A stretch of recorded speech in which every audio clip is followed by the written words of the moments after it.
Hello everyone, welcome to Complex Engineering. अभी हम लोग डिस्कस करेंगे मैग्नेट के बारे में। मैग्नेट क्या होता है? मैग्नेट एक ऐसा सब्सटेंस होता है जो कि आयरन, निकल या फिर जो कोबाल्ट के जो ऑब्जेक्ट है वो उसको अपने तरफ कर सकता है अट्रैक्ट। अगर मैग्नेट के बारे में डिस्कस करें तो जो मैग्नेट होता है वो दो पोल का कॉम्बिनेशन होता है और दोनों पोल का जो मैग्नीट्यूड होता है वो सेम होता है, मगर नेचर जो होता है वो अपोजिट होता है। और दोनों जो पोल्स होते हैं उसको हम लोग बोलते हैं मैग्नेटिक पोल्स, और दोनों मैग्नेटिक पोल्स एक डिस्टेंस से सेपरेट होते हैं जिसको हम लोग बोलते हैं मैग्नेटिक लेंथ। तो हम लोग कंसीडर कर लेते हैं मैग्नेट का स्ट्रक्चर। ये है मैग्नेट का साउथ पोल और ये है मैग्नेट का नॉर्थ पोल। तो ये जो साउथ पोल और जो नॉर्थ पोल है इसको हम लोग मैग्नेटिक पोल्स भी बोल सकते हैं, और दोनों एक डिस्टेंस से सेपरेट होते हैं जिसको हम लोग बोलते हैं मैग्नेटिक लेंथ। अगर ये मैग्नेट के कांटेक्ट में अगर आयरन, निकल या फिर कोबाल्ट का ऑब्जेक्ट आ जाए तो जो मैग्नेट होगा फोर्स अप्लाई करेगा उन सब ऑब्जेक्ट के ऊपर। या फिर हम लोग बोल सकते हैं अगर मैग्नेट के कांटेक्ट में अगर ये ऑब्जेक्ट आए तो जो ऑब्जेक्ट होंगे वो फोर्स एक्सपीरियंस करेंगे।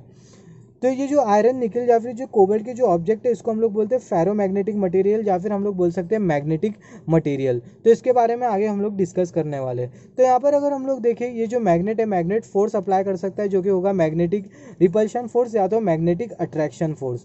तो यहाँ पर अगर हम लोग देखें, जो मैग्नेट जो फोर्स जो अप्लाई कर सकता है वो डिपेंड करता है ये जो मैग्नेट की जो पोल स्ट्रेंथ है वो कितनी है। अगर ये पोल स्ट्रेंथ अगर ज़्यादा होगी तो जो मैग्नेट जो फोर्स अप्लाई करेगा उसका जो मैग्नीट्यूड होगा वो ज़्यादा होगा। अगर ये पोल की स्ट्रेंथ, साउथ पोल और नॉर्थ पोल की स्ट्रेंथ अगर कम होगी तो जो मैग्नेट जो फोर्स अप्लाई करेगा उसका जो मैग्नीट्यूड होगा वो कम होगा। मतलब जो मैग्नेट जो फोर्स अप्लाई करता है उसके पीछे जो रिस्पॉन्सिबल कॉज होता है वो ये पोल की स्ट्रेंथ होती है। अगर ये पोल की स्ट्रेंथ अगर ज़्यादा होती है तो मैग्नेट ज़्यादा से ज़्यादा फोर्स अप्लाई कर सकता है। अगर हम लोग देखें इलेक्ट्रोस्टैटिक्स में हमने डिस्कस किया है, दो जो लाइक चार्जेस होते हैं वो एक दूसरे को करते हैं रिपेल, और जो अनलाइक चार्जेस होते हैं वो एक दूसरे को करते हैं अट्रैक्ट। सेम यहाँ पर भी एप्लीकेबल होता है। अगर कहीं दो सेम पोल अगर एग्जिस्ट कर रही हो, फॉर एग्जांपल नॉर्थ पोल अगर कहीं एग्जिस्ट कर रही हो तो दोनों के बीच में फोर्स ऑफ रिपल्शन एक्ट करता है। Similarly north pole south pole अगर कहीं एग्जिस्ट कर रही हो तो दोनों के बीच में फोर्स ऑफ अट्रैक्शन एग्जिस्ट करता है। लाइक पोल ऑलवेज रिपेल, और जो अनलाइक पोल होती है वो एक दूसरे को करती है अट्रैक्ट। तो यहाँ पर अगर हम लोग देखें, जो मैग्नेट होता है, मैग्नेट अपने अक्रॉस क्रिएट करता है मैग्नेटिक फील्ड ऑफ लाइंस। अगर वो मैग्नेटिक फील्ड ऑफ लाइंस में आयरन, निकल, कोबाल्ट या फिर एल्यूमिनियम का अगर कोई ऑब्जेक्ट आ जाता है तो ये जो ऑब्जेक्ट होंगे, जितने भी ऑब्जेक्ट, या तो ये अट्रैक्शन फोर्स एक्सपीरियंस करेंगे या फिर रिपल्शन फोर्स एक्सपीरियंस करेंगे। डिपेंड करता है कौन से टाइप के मैग्नेट है। तो इसके बारे में हम लोग आगे डिस्कस करेंगे पैरामैग्नेटिक, फेरोमैग्नेटिक और डायमैग्नेटिक मटेरियल के केस में। तो जो मटेरियल है जो कि मैग्नेट से अट्रैक्ट हो सकते हो, जो मटेरियल है उसको हम लोग बोलते हैं मैग्नेटिक मटेरियल। और मटेरियल जो कि मैग्नेट से नहीं अट्रैक्ट हो सकते उसको हम लोग बोलते हैं नॉन मैग्नेटिक मटेरियल। जैसे कि जो वुड है वो है नॉन मैग्नेटिक मटेरियल जो कि अट्रैक्ट नहीं हो सकता है मैग्नेट के साथ।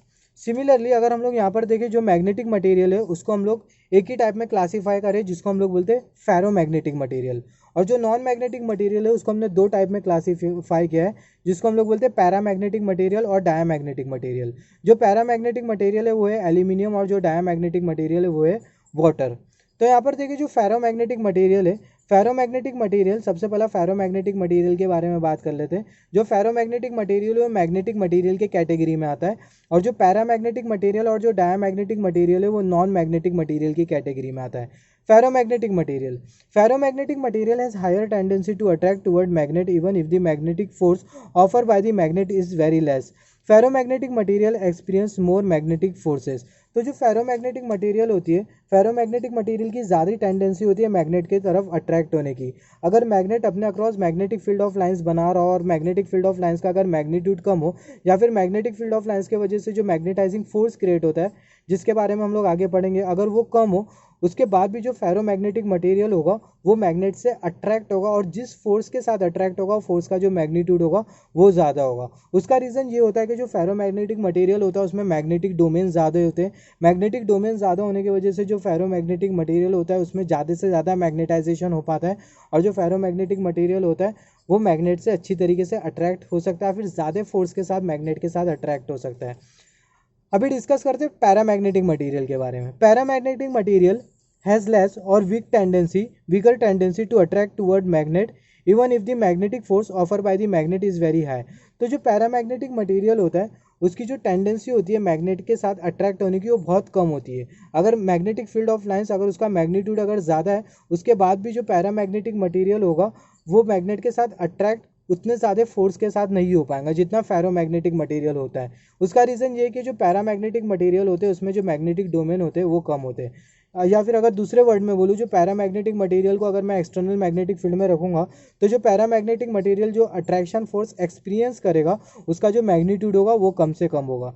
जो paramagnetic material experience less magnetic force when it is place in a magnetic field. तो वही बोल रहा है ये statement, paramagnetic material less magnetic force experience करता है जब इसको हम लोग एक्सटर्नल मैग्नेटिक फील्ड में रखें। तो अभी हम लोग डिस्कस कर लेते हैं डायामैग्नेटिक मटेरियल के बारे में। डायामैग्नेटिक मटेरियल अट्रैक्ट नहीं होता है मैग्नेट के साथ, मगर जो डायामैग्नेटिक मटेरियल होता है वो मैग्नेट से रिपेल हो जाता है। और जो टेंडेंसी होती है या फिर जो रिपल्शन फोर्स जो एक्सपीरियंस करता है डायामैग्नेटिक मटेरियल, उसका जो मैग्नीट्यूड होता है वो कम होता है, क्योंकि जो डायामैग्नेटिक मटेरियल में जो मैग्नेटिक डोमेन होते हैं उसकी जो डेंसिटी होती है वो कम होती है। और जो डायामैग्नेटिक मटेरियल के जो एग्जांपल है वो है कॉपर, वाटर एक्सेट्रा। तो डायामैग्नेटिक मटेरियल को अगर हम लोग मैग्नेट के अगर कांटेक्ट में रखें या फिर मैग्नेटिक फील्ड ऑफ लाइंस में रखें तो जो डायामैग्नेटिक मटेरियल होगा वो एक रिपल्शन फोर्स एक्सपीरियंस करेगा, और वो जो रिपल्शन फोर्स का जो मैग्नीट्यूड होगा वो कम होगा। तो ये डायामैग्नेटिक मटेरियल, पैरामैग्नेटिक मटेरियल और फेरोमैग्नेटिक मटेरियल का हमने कंपैरिजन किया है, जिसमें हमने ये सब पूरा डिस्कस किया है। तो पैरामैग्नेटिक और डायामैग्नेटिक मटेरियल में डिफरेंस ये होता है कि जो पैरामैग्नेटिक मटेरियल होता है वो अट्रैक्शन फोर्स एक्सपीरियंस करता है और उसका मैग्नीट्यूड कम होता है, और diamagnetic material repulsion force experience करता है और जो फोर्स एक्सपीरियंस करता है उसका जो मैग्नीट्यूड होता है वो भी कम होता है पैरामैग्नेटिक मटेरियल के तरह। मगर दोनों में सिमिलरिटीज़ ये है कि जो डायामैग्नेटिक मटेरियल है वो रिपल्शन फोर्स एक्सपीरियंस करता है, और जो पैरामैग्नेटिक मटेरियल है वो अट्रैक्शन फोर्स एक्सपीरियंस करता है एक्सटर्नल मैग्नेटिक फील्ड में। तो अभी हम लोग डिस्कस कर लेते हैं मैग्नेटिक पोल्स के बारे में। मैग्नेटिक पोल्स क्या होते हैं? Magnetic poles are only the responsible factor which can apply attraction और repulsion force over the material. जैसे कि मैं पहले ही स्टार्टिंग में डिस्कस किया था, जो मैग्नेटिक पोल्स होते हैं वही रिस्पॉन्सिबल फैक्टर होते हैं या फिर रिस्पॉन्सिबल कॉज होते हैं जो कि डिसाइड करते हैं कि वो कितना फोर्स अप्लाई कर सकते हैं कोई भी मटेरियल के ऊपर। अगर ये मैग्नेटिक पोल का अगर मैग्नीट्यूड ज़्यादा है, if pole strength of the magnets are more then attraction and repulsion force offer by the magnet will be more. वही अगर ये मैग्नेटिक पोल की अगर पोल स्ट्रेंथ अगर ज़्यादा होती है तो अट्रैक्शन या फिर रिपल्शन फोर्स जो कि मैग्नेट ऑफर करेगा कोई भी मैग्नेटिक मटेरियल को या फिर नॉन मैग्नेटिक मटेरियल को, वो फोर्स का जो मैग्नीट्यूड होगा वो ज़्यादा होगा अगर पोल स्ट्रेंथ अगर ज़्यादा है। तो अगर पोल स्ट्रेंथ कम है तो जो मैग्नेट जो अट्रैक्शन या फिर जो रिपल्शन फोर्स ऑफर करेगा कोई भी मटेरियल को, उसका जो मैग्नीट्यूड होगा वो कम होगा। अभी हम लोग दो प्रॉपर्टीज़ के बारे में डिस्कस कर लेते हैं मैग्नेट की। The attractive property of magnet, repulsive property of magnet. Attractive property of magnet हमें ये बोलती है, property by which the magnet can attract ferromagnetic material is called as attractive property. Property जिसमें मटेरियल या फिर कोई भी मैग्नेट या फिर कोई भी फेरोमैग्नेटिक मटेरियल, जैसे कि हमें मालूम है जो फेरोमैग्नेटिक मटेरियल है वो इजीली उसको हम लोग कन्वर्ट कर सकते हैं मैग्नेटिक मटेरियल में, क्योंकि उसमें मैग्नेटिक डोमेन ज़्यादा होते हैं। तो ये जो कॉन्सेप्ट है ये कॉन्सेप्ट बहुत इंपॉर्टेंट है, क्योंकि हम लोग आगे जितने भी जो कॉन्सेप्ट हो गए जैसे कि हिस्टेरिसिस कर्व हो गया, तो हिस्टेरिसिस कर्व स्टडी करते समय हम लोग फेरोमैग्नेटिक मटेरियल का ही कंसिडरेशन लेंगे। तो जो अट्रैक्टिव प्रॉपर्टी होती है मैग्नेट की वो हमें बताती है प्रॉपर्टी जिसमें मैग्नेट अपना अट्रैक्टिव बिहेवियर शो करता है, वो प्रॉपर्टी को हम लोग बोलते हैं अट्रैक्टिव प्रॉपर्टी ऑफ मैग्नेट।